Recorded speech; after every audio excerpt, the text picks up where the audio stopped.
All right, guys, welcome back. So this is question number 2. Yeah, welcome back to question number 2. A quick disclaimer: every answer given in this lesson is for educational purposes.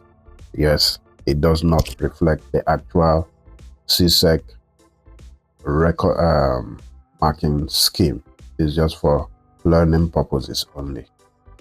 Okay, let's dive into it. So now look at this again. Look at this invoice here.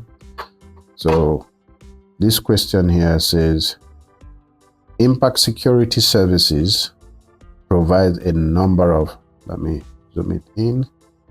So Impact Security Services provide a number of security options for its clients that includes security guards for personal and business purposes, as well as monetary, which is cash pickup. Yeah. The company recently added computer and data security services, along with a product line of security equipment. Right? Right. So question number 2A says, the following is an invoice that was sent to a customer from the sales department. So you have to study this very well. You have to study this very well. What is here, what is not here, what is there, and what is not there. Study that very well, because you will use this question. You will use this diagram of the receipt to respond to the questions below. So I think most part of the question 2 will have that reference of the invoice that was described here. Now what do? You come over, you scroll down and you say, what does this one say? So 2A, I state the word processing feature that was used to describe this invoice. A word processing feature. Yeah, if you look at this, what comes to your mind? This is in a table, right? So if it's in a table, then that feature is a feature from Microsoft Word or any word processing application. So you say table. Oh, let me delete that and change my pen. So table is a table.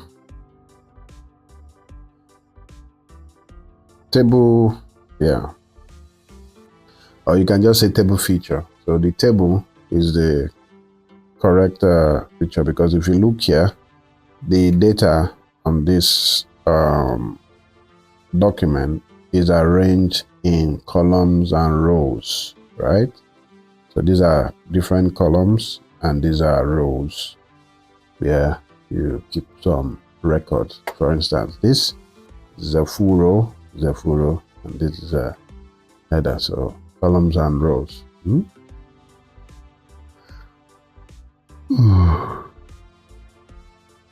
Okay, so let's continue. Columns and rows. Now identify the justification that has been applied to all monetary values. If you look at this, all monetary values, they are aligned towards the right? So if the justification says that, so we can just put here right alignment, or and say right justify.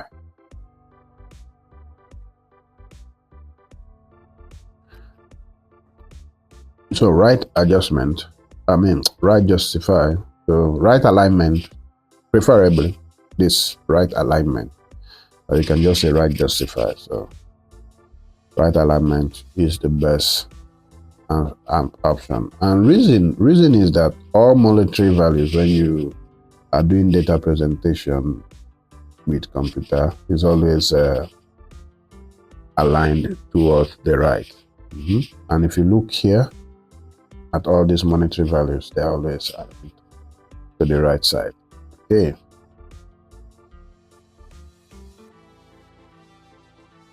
Okay.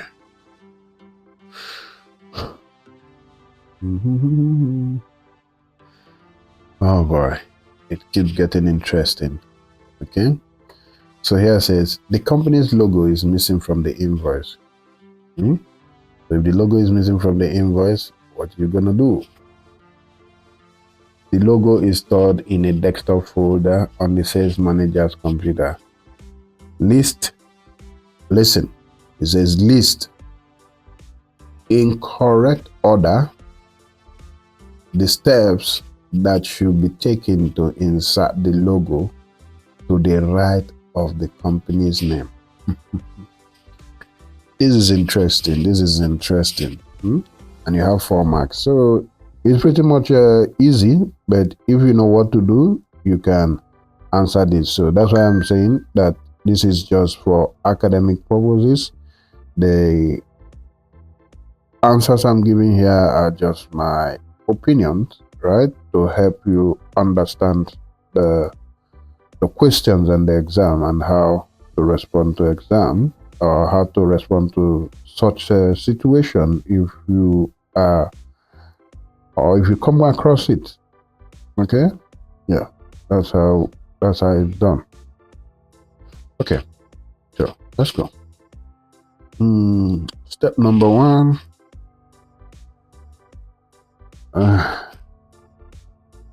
You click on the location, the right of the company name.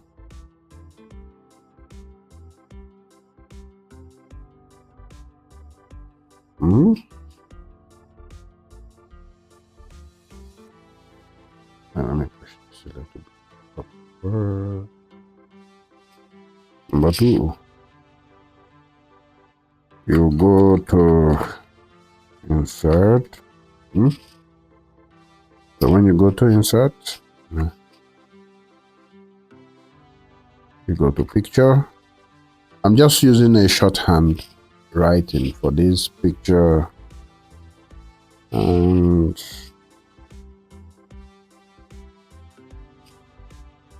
from file. Would that even be?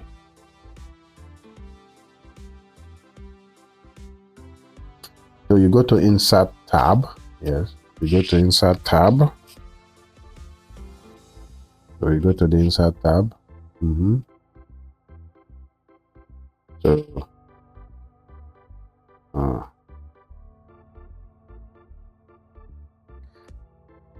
click on picture.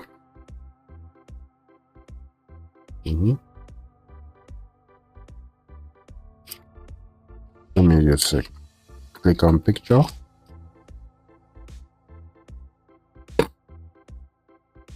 Then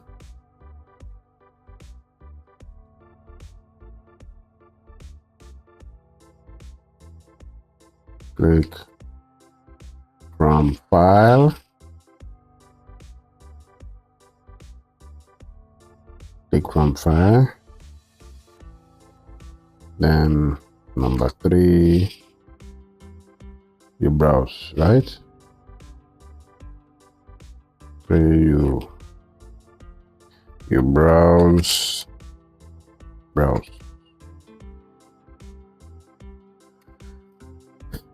Browse the desktop folder.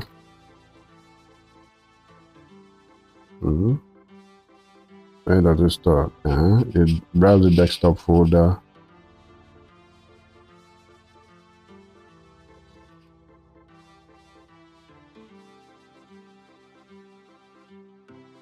So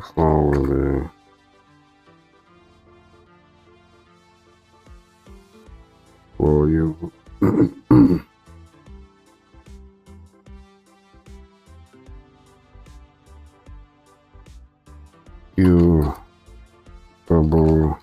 click,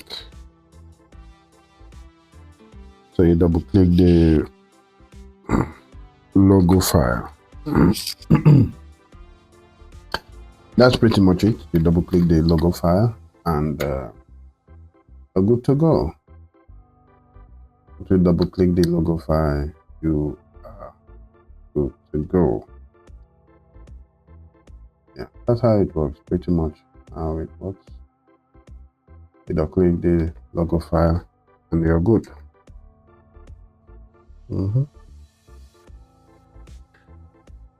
I think that's the setup. So if you use your mouse and you click,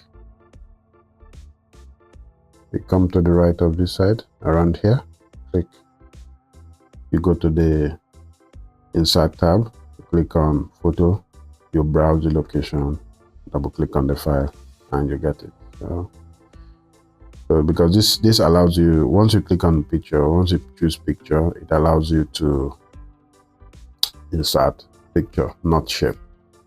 Okay, so yeah. Now let's go to B. The company's website was recently updated to include the new services and products. Now outline 2 checks that should be carried out before publishing. So in the case of outline, is to give in details what needs to be done. That is outlining. So outlining will be what? For publishing the website. So the first thing you need to do is to check for broken links. Let's say here one, right? Check for broken links. So why are you checking for broken links?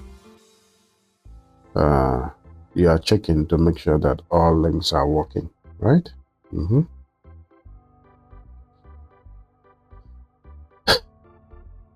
Broken, did I spell that well? Yeah, I spell that. Not broken, it's broken links. Okay. Check for broken links. So why are you checking for broken links? You're checking for broken links because you want to make sure that all links are working. So reason broken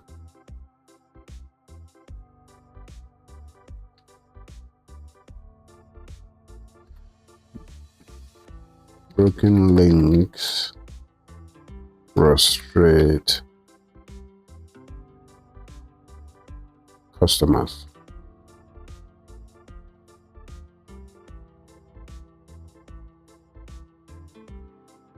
And make the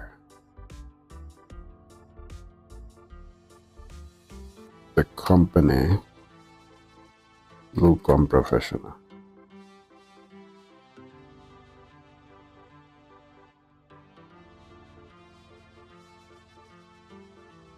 So you don't want the customer to click on a link and it says page not found, or it gives you an error.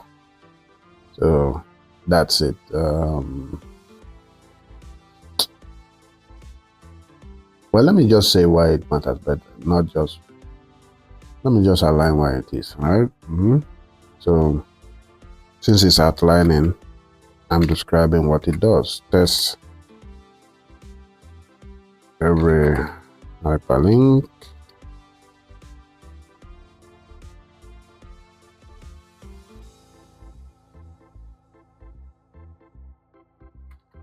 To ensure they lead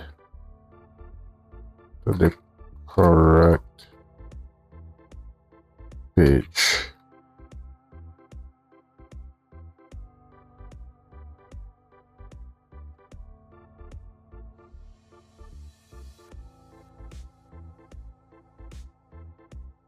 Yes, test everything so that they lead to the correct page.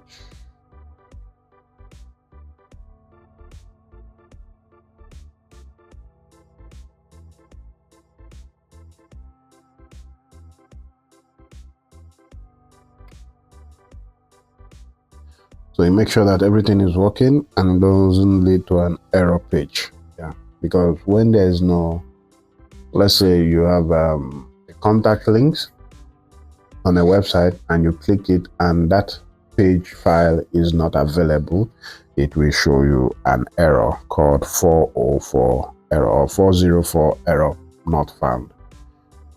Okay, now let's go to 2.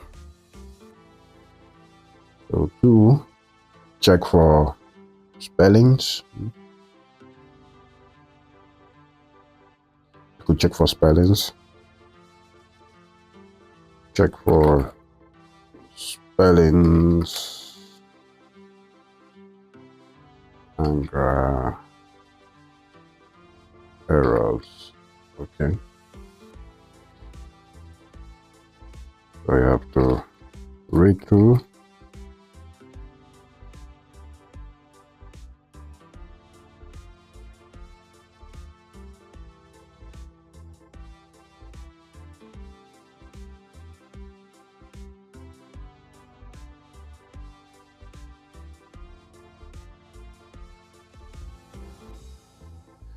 So read carefully every page to correct.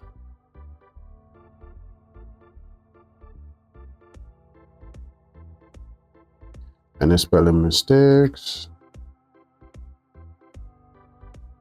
typos. Typos is when you are trying to type in the data and you mistakenly type in the wrong data. Let's say, for instance, you want to type THE, which is for there, and you type TEH. Yeah, error happens. So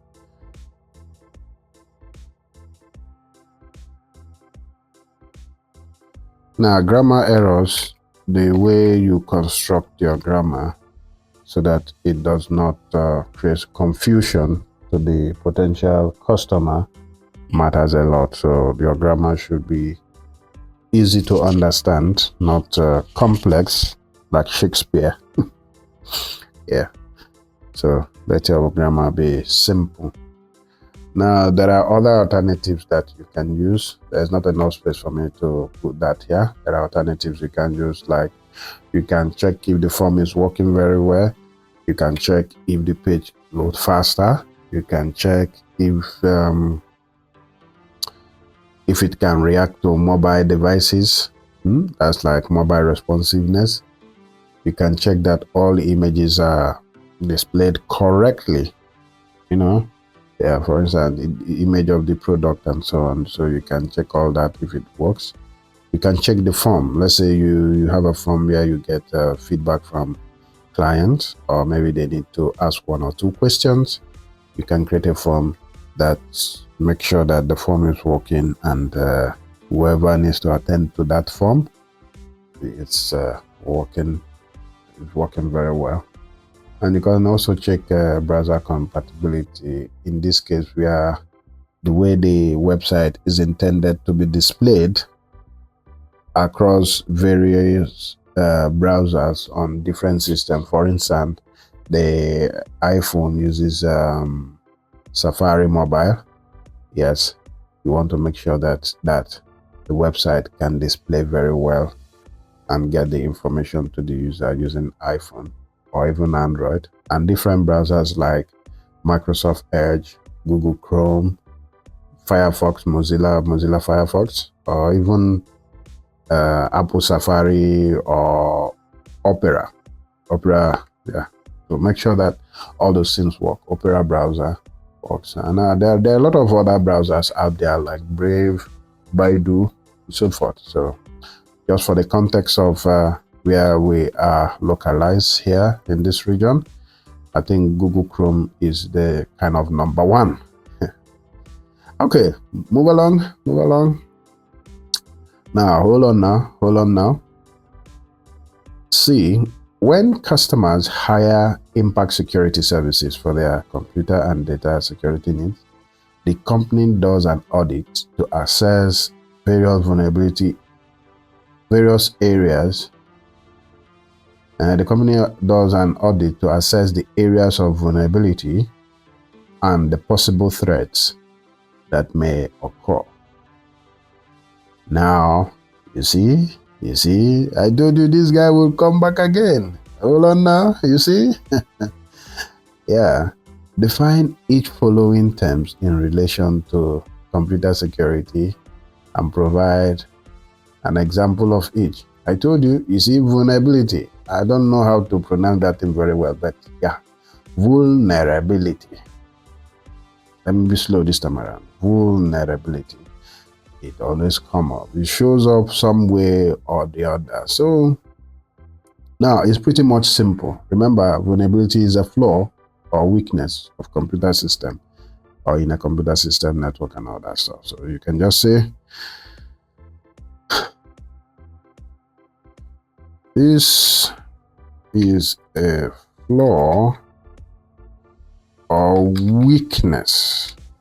You can say this is a flaw, or you may want to choose weakness, but I'm just putting the two. Never can tell. In a computer system software network, so it can be a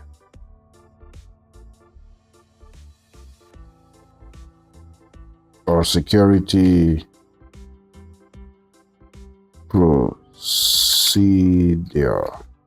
Yeah, security procedure in the sense that how is the place secured, right? How is the place secured? That's the procedure.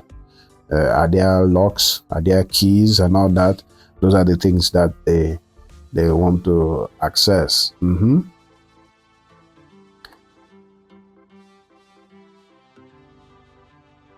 That could be exploited by an attacker to gain unauthorized access, damage data,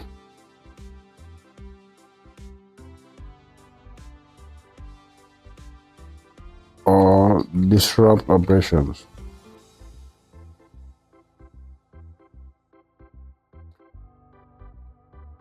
Yes, that's what the attacker can do. Let's say, for instance, an attacker doing a denial of service attack. Yeah, can disrupt the flow of work. Yeah, because it will affect company and the clients once the service is being disrupted and so on. Okay, threat. What is a threat? Anything that has potential to cause harm or damage, right? So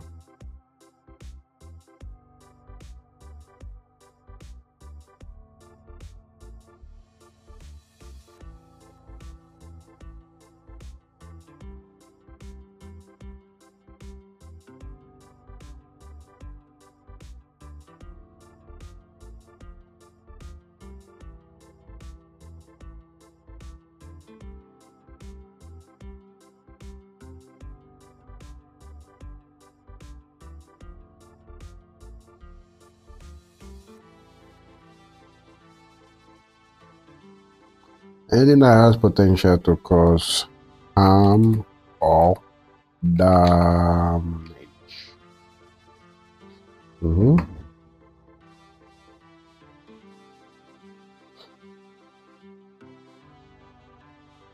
That could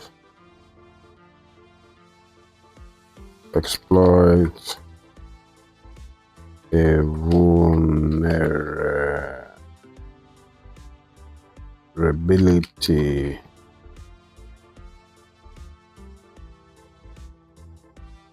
on computer systems. Yeah, man. Right? I think so. I'm still thinking. So anything that has the potential to cause harm or damage that could exploit a vulnerability on the computer system. Yeah. So I think, yeah, that's it.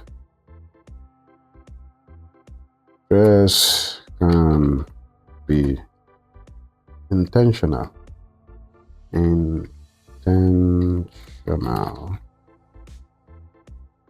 Stress can be intentional.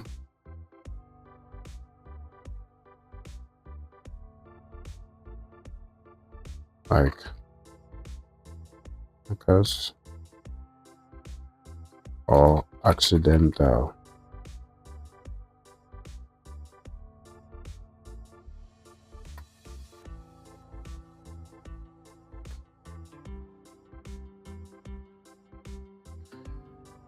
So you see, it will come in this form, right?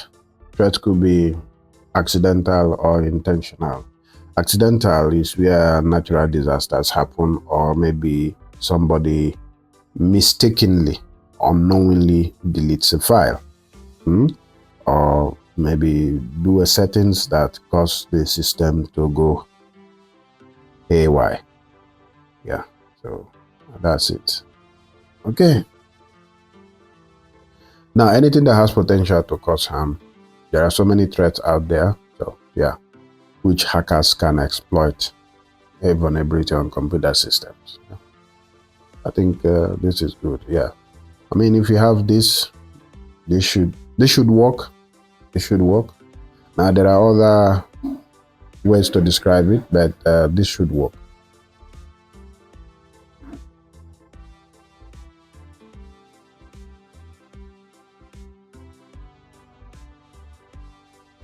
Okay.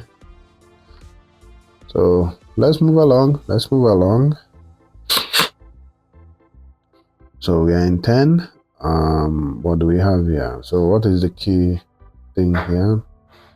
Now, the company hosts webinars on its website every month to discuss different types of security threats and attacks that the company may be exposed to. State one example each of the following security threats and attacks that may be discussed at the webinars. Okay, so I think this question is more on security. So what we are going to do here is to make sure that we are able to answer them rightly. Okay, industrial espionage.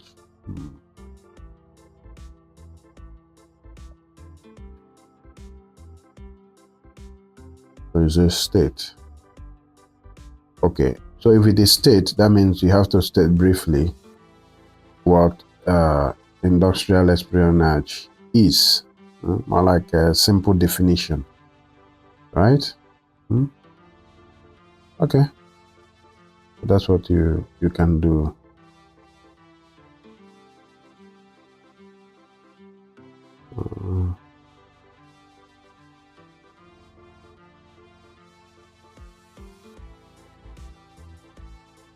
You can say a competitor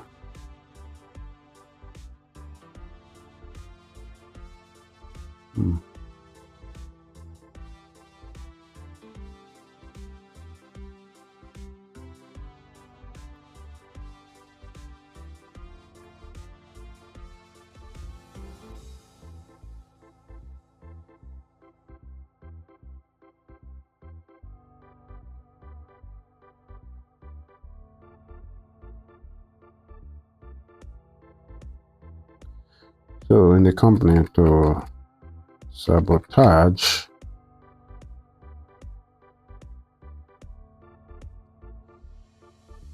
and steal information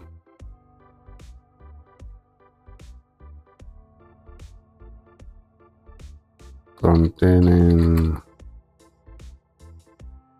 customer details, security details,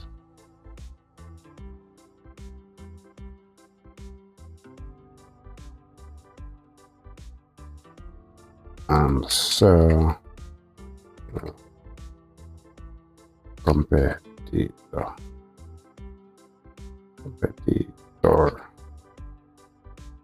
Yeah, so that's what industrial espionage is, where a staff member of company X steals and sabotage the company X, steals information containing customer details, product information, and so on, and sell to the other competitor. So that's it. That's pretty much what industrial espionage is. Okay. Now let's move on. Denial of service. I know so many students may be struggling on this question, denial of service. So denial of service is where an attacker floods the company website with millions of fake requests,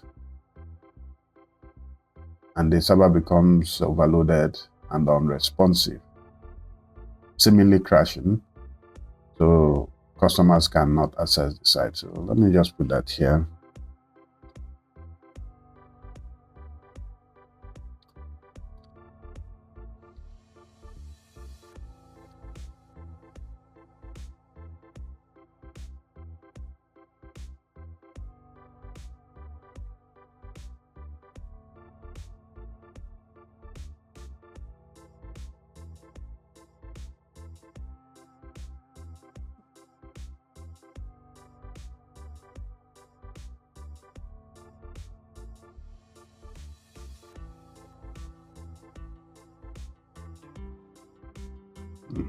It's long. Many infected computers to crash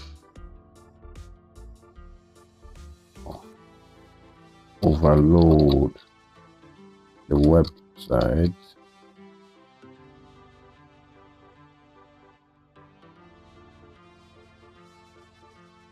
Denying customers access.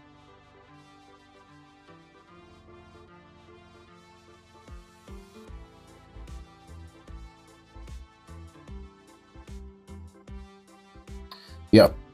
So in this case, so when the attacker flood the company website with fake requests from many, when I mean many, like it could reach millions of computers worldwide, and it attacks the website, it overloads the website, causing the website to be unresponsive and inaccessible to customers to go about their business.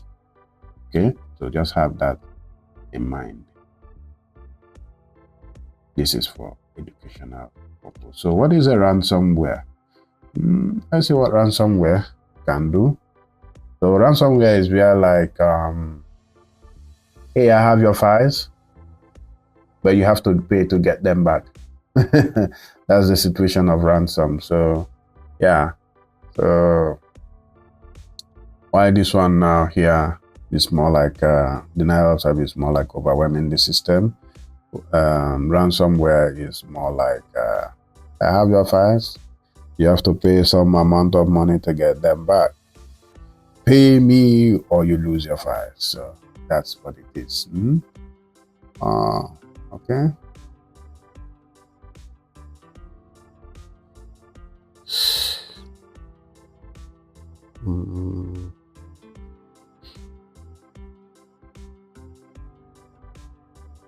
Okay.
So this is when an attacker copies original files, then encrypt them so that staff members can't access them.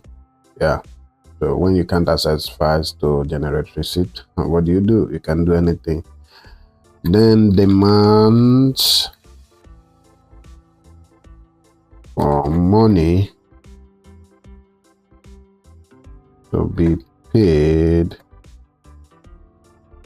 to get files back.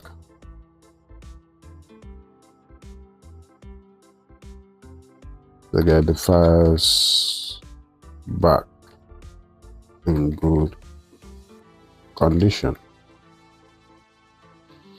Yeah, so that's what they do. So ransomware typically does this. When they steal data, they hold your data as a hostage. So those files are being held hostage until you pay some money.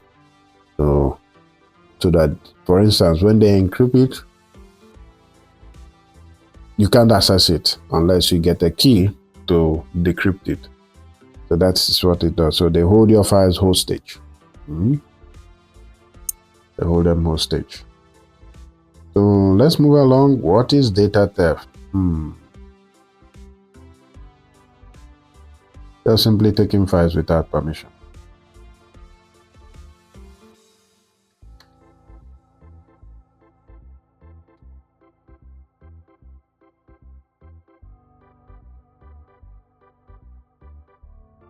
Taken without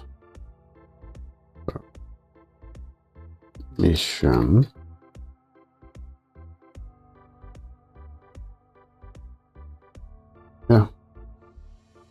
Yeah, data is taken out without permission.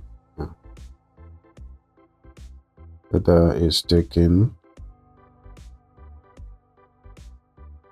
so it could be copied.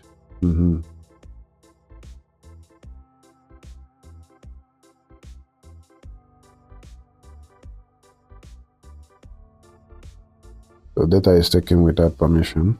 Yeah, that's what it is.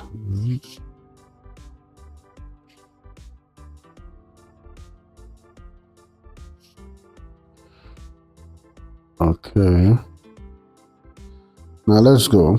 So E says what? What does E says? State 2 ways in which phishing message can be sent. Two ways. Well, let's see. So a phishing message can be sent through text message,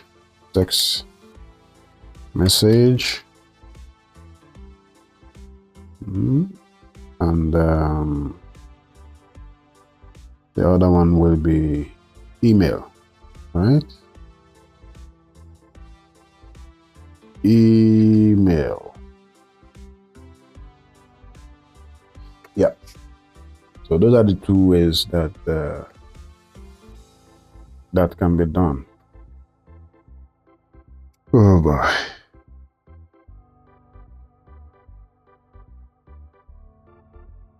Now there are other ways that it can also be done, like phone call, social media. That can all be done. So, but I think these are pretty much the two common ones, and especially for CSEC exams, they should be priority: text message or email.